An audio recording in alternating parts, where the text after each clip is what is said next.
Hi, my name is Ian Finley. I am the Chair of Fine Arts here at Research Triangle High School. And this is my friend Sherida McMullen, who I know from the theater world because she is an amazing actress, but she's also on the board here at RTHS. So yes. Hi there, Sherida. Hi, Ian. So Sherida McMullen. As Ian said, I am an actress, but also I work at Intel Corporation, and background is electrical engineering, so kind of that STEAM, science, technology, engineering, arts, and math. Yeah, we have all of them We have here. all of them. So can I ask you a question? Absolutely. Okay, so there's a big parent involvement that happens at the school.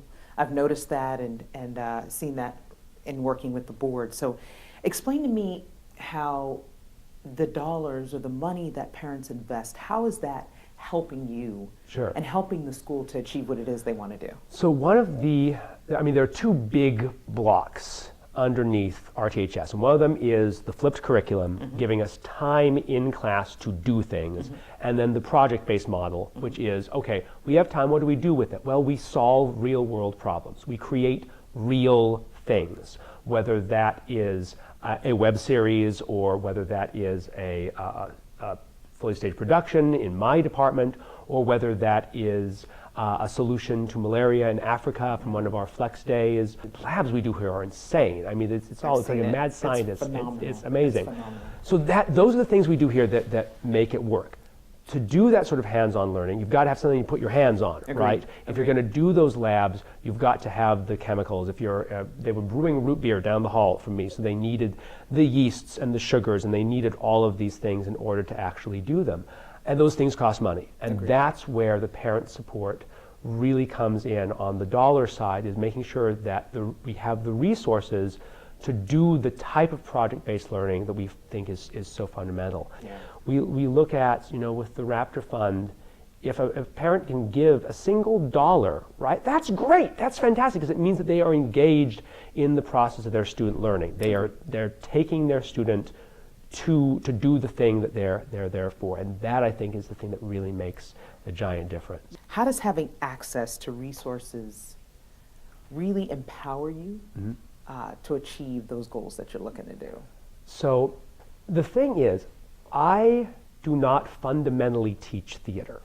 I teach, because my students, most of them are not going to go off and become filmmakers or actors. Some of them will, but that's a small percentage.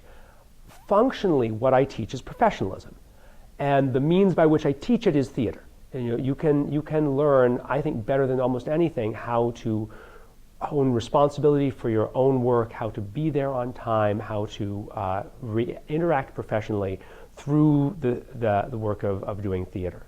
I've worked with you before, Ian. Yeah. You teach. You definitely. No, you are a phenomenal teacher. But I think one of the great things you bring is as you said, the simplicity, but also the applicability. Sure. So please Absolutely. go ahead. Yes, that's very, very true.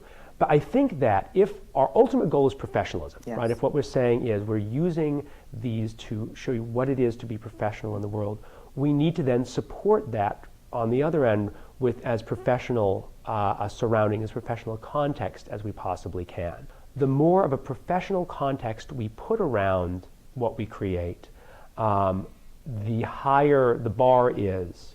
Learning is hugely contextual, right? It doesn't matter if you know how to use exponents if you aren't aware that if you're designing a plane or you're programming a computer, you're going to be using those exponents, right? Unless we are able to put students in the context where they'll use the knowledge doesn't stick. And so that's part of what we're trying to do here, is to put them in that context. It takes support from everyone involved. It takes support from the administration and the teachers. It takes the support of the students. I mean, they're why we're here, but also from the families as well. The families are part of that, and I think if we have them also equally engaged, then that gives us that support underneath to get us through this next phase.